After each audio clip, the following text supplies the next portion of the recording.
Hi everyone, welcome to my review of Wolfgang Petersen's The Never-Ending Story from 1984. As yes, we are back once again ready to discuss from the channel. This time around, The Never-Ending Story. This is a film that means a lot to me, and saw this many times as a kid, and recently got this as one of my Christmas Blu-rays, and finally rewatched this film after many years actually, and I wanted to discuss this film today on the channel. First of all, of course, there will be a spoiler warning for this discussion. If you haven't seen this film, I simply recommend seeing it first, and then come back to this video, and we can go from there. We can talk about this from the comments, and celebrate cinema as always. So with all that said, let's discuss my thoughts on this film, and as I say, this is a really special film to me, and I saw this countless times as a kid growing up, and I think as well this is one of the earliest films really in general that I kind of put on, with a handful of other films into the VHS player, and just watch this film constantly, and just the fantasy to this, the adventure feeling, the action, and just the way in which it mirrors between the two worlds, obviously Fantasia and the real life, between obviously Atreyu and Bastian, and it's just something that really spoke to me as a kid. It was just something I thought, wow, this is so magical and so kind of otherworldly, and also something that I could kind of get drawn in myself to, and just be hooked at first, and reeled in and just kind of transfixed for the entire runtime, and I think this is something else, this film, and seeing it again, it just really made me very emotional, and just brought back these memories, and it's been quite a few years since I actually watched this entirely, but I was probably a teenager the last time I saw this film, and it's just it really brought the memories back, and seeing it again, I can say the stuff that I loved even more this time round, just appreciating the sets, the actual effects to this, and all the way the film was made really, and seeing it on Blu-ray for the first time as well, I think obviously that had a hand in it, and it's just a film for me that is so magical, so kind of pure, and innocent, and it's got dark moments in there as well. I think as the film progresses, especially in the second half, we do have some dark moments, but even early on when we have the death of Artax, the horse, of Atreyu, that was obviously as a kid, it was really sad to me, and seeing it again, it just brought me to tears at this moment, and it really is. After that, it starts to become darker and darker as we go on, and just as Atreyu's kind of quest to find the Empress,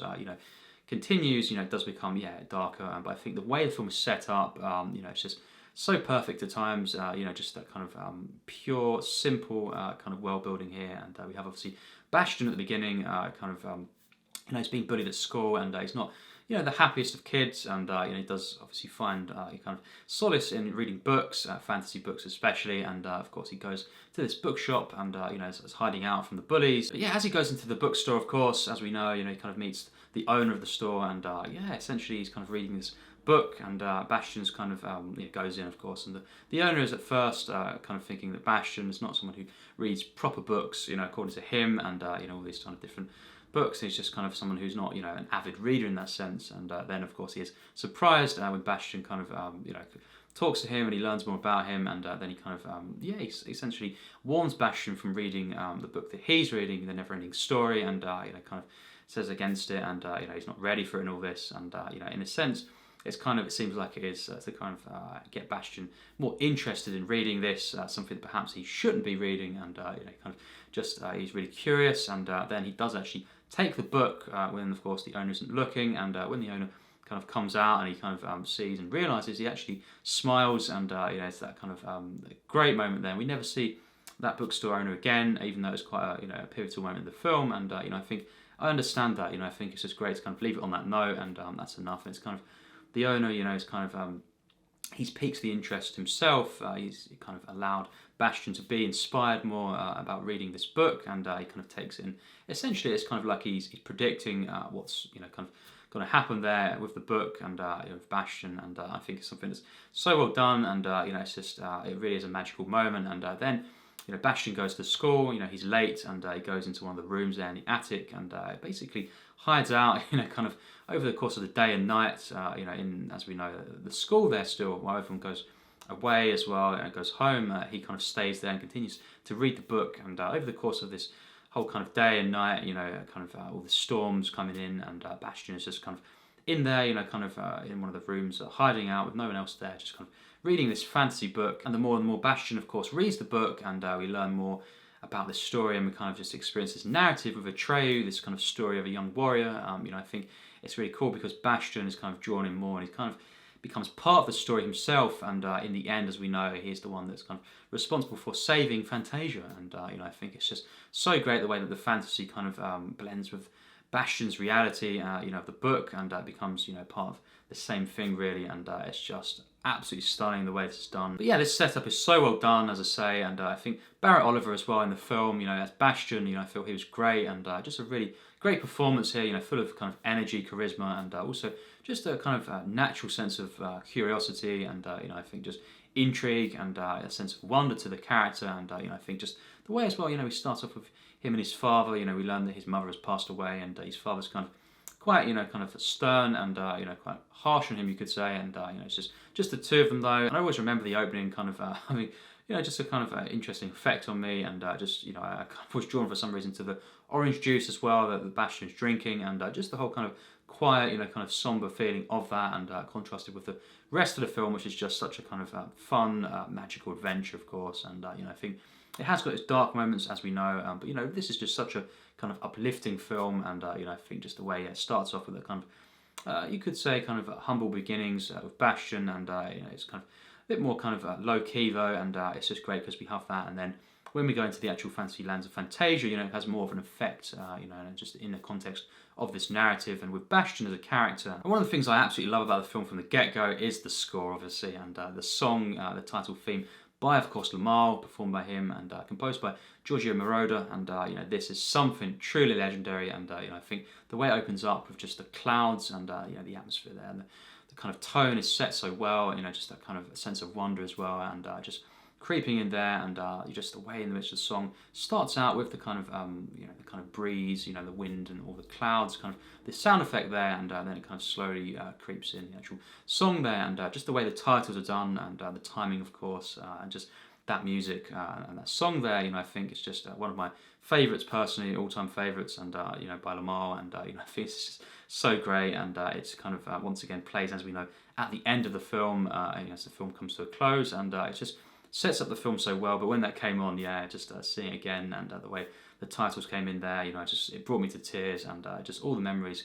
came flooding back to me. And I think the score throughout, this film is absolutely stunning, just a heavenly, kind of film score, and I've got the combination, obviously, of Giorgio Moroder and, of course, Klaus Dolginger, and this is just something else, and Ivory Tower is one of my favourite pieces, and just, Atreyu's quest, and all the kind of the flight music, Bastian's flight, and of course Atreyu as well when they're flying, of course, and Falcor, this is some of my favourite music. And just in general, it's one of my favourite film scores of all time, and it just has everything really rolled into one, and I think just the sense of wonder, and the adventure spirit, and all the action, and the darker moments as well. It's just really emotional pieces of music here, and just Artax's death as well, that's something that really got me,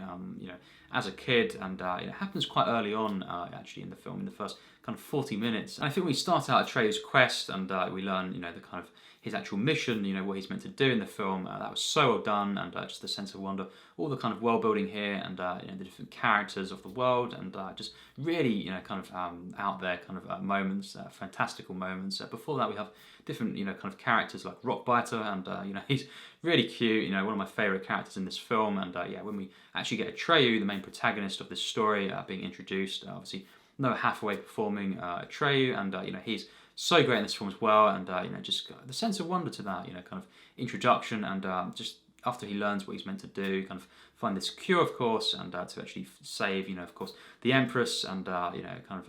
stop the Nothing from, kind of encapsulating Fantasia. This is when he kind of learns all this, and once he learns it, kind of he just heads off with Artax, and that's it, straight to the point, and he just doesn't hesitate really, and he just goes off with the courage, and just rides off, and straight away again the music there is just so stunning, and it's just epic stuff, and I love the way in which first we have this really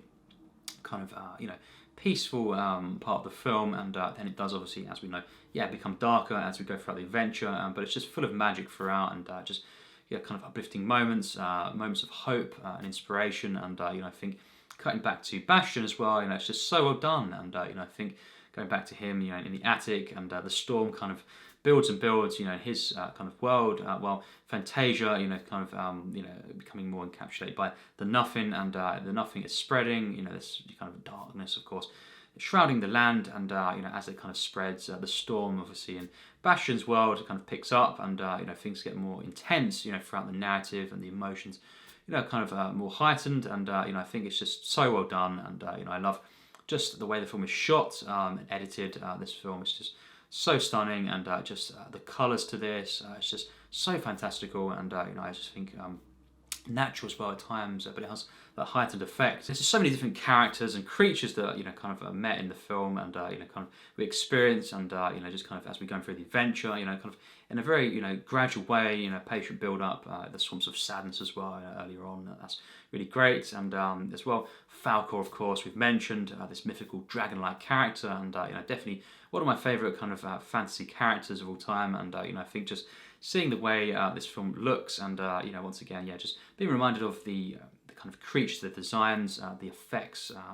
all the sets, just the production, the whole look and feel of the film is something else. It truly is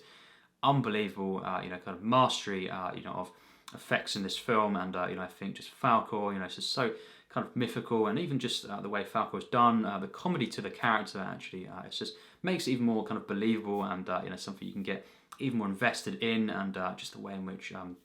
we have as well Atreyu kind of going through the two gates, of course, the Southern Oracle. That's a great iconic moment that kind of sticks in my mind. The two gnomes as well by the kind of Southern Oracle, that was just two characters that I really loved, just kind of this charm to it, and the way they interact with, of course, Atreyu in the film, and just the way he kind of goes through the gates, and kind of gets to the other end. It's just an epic moment, the build up to it, and the actual way it's executed here, and it's just so stunning, the way the world is portrayed, and we have these high stakes, personal moments, but also kind of trying to just simply save the land of Fantasia from the nothing, and I think it's so well done, and when of course as well Mork, the wolf kind of villain of the film, who's kind of been sent to kill Atreyu, when he comes into a bit more of the funny meets, of course, Atreyu there, it's just so kind of well done there. The build up where he's kind of been seeing him going around, following Atreyu, and then when they finally have that showdown there, it's just so great. And I think it's a really fascinating way in which the villain's done, in this final act here, Mork, this way he simply gives, Atreyu this information, this kind of exposition, and simply tells him without any sort of malice really in that point, and just kind of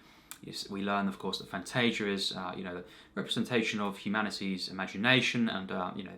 therefore it doesn't have any kind of boundaries to it, and it's limitless, and then the nothing is of course the loss of hopes and dreams, and that's why it's creeping in over Fantasia, and I think the way that was kind of done, that scene, and the way we learn that finally in the final act, I thought that was just absolutely stunning. I just think it's a really amazing theme and message that we have in this final act, and just the way the film culminates, of course, with Bastian as well being involved, and actually having to name, the Empress, give her a new name, and that's how he saves Fantasia, and it's just such a kind of amazing way this is done, and there's final moments, of course, with Bastian and the Empress. It's just it really is something else, and then Bastian kind of riding Falkor, and he goes, of course, over the land of Fantasia, and he sees everyone being brought back to life. Of course, Artax once again,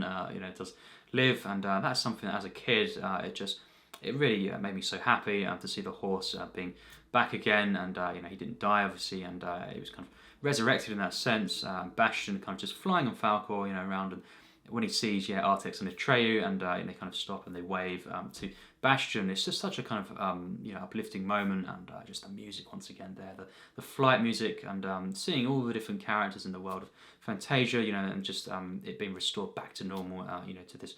state that it was in. It's just such a kind of inspiring final act, and I think the outcome as well, when Bastian kind of goes back to his actual world, and kind of gets his own back on the bullies there, and of course Falkor and him, one of his wishes is to kind of, he whispers in the ear obviously of Falkor, and then they kind of charge down, and they chase the bullies there, and they kind of end up as well in the trash, and they kind of just like Bastian was at the beginning of the film, and that's the last moment really of the film, and just that really amazing narration there, and just saying that Bastian had many more wishes, and just explored his dreams, and chased his dreams there, and something that I think is so inspiring, and just that final shot there, and once again, as I say, coming back to the NeverEnding Story song, and for the credits, it's just what a magical film this is, and it really is such a great kind of fantasy adventure film for me personally, and I think one of the best kind of fantasy films of all time. So yeah, overall my rating for this film is a 93%. So yeah, absolutely love this film, and you know, it's just what a special one, and you know, as a fantasy, as an adventure film, and the way it kind of mirrors these two worlds and brings these characters together, you know, gradually over the course of the film, and you know, Bastian and of course Atreyu, and the performances here, you know, just really great, and all the different charming side characters, you know, throughout the film, and the world of Fantasia, you know, I think is just so well done, and it's just, yeah, what a stunning film this is, and everything about this really,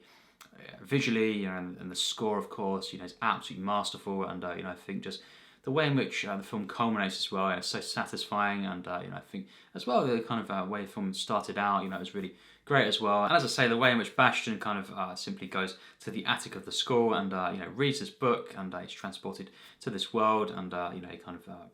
he sits down and lies down, you know, in this attic, and just kind of yeah, he's just transfixed to this book, and you know, I think it kind of mirrors how I was kind of watching this film as a kid, just kind of going to my room and stuff, kind of just yeah, lying on the bed, sitting around, just, you know, really just glued to the screen, and kind of watching this, and it's just something that really is so well done, and it's a magical film, this, and I think, you know, just as I say, the sets, the production to this, and just the whole look and feel of this film, such a kind of magical, you know, kind of fantasy land, Fantasia, and you know, I think the messages as well, and the themes that are explored in this film are just so uplifting and inspiring. That it is definitely among my favourite kind of fantasy films of all time. So yeah, that's my thoughts on this film. What do you think? It'd be really great to hear your thoughts on this film. Let's discuss this in the comments, and share our experience of this. And as I say, it's a really, really nostalgic film for me. It's one of the very first kind of,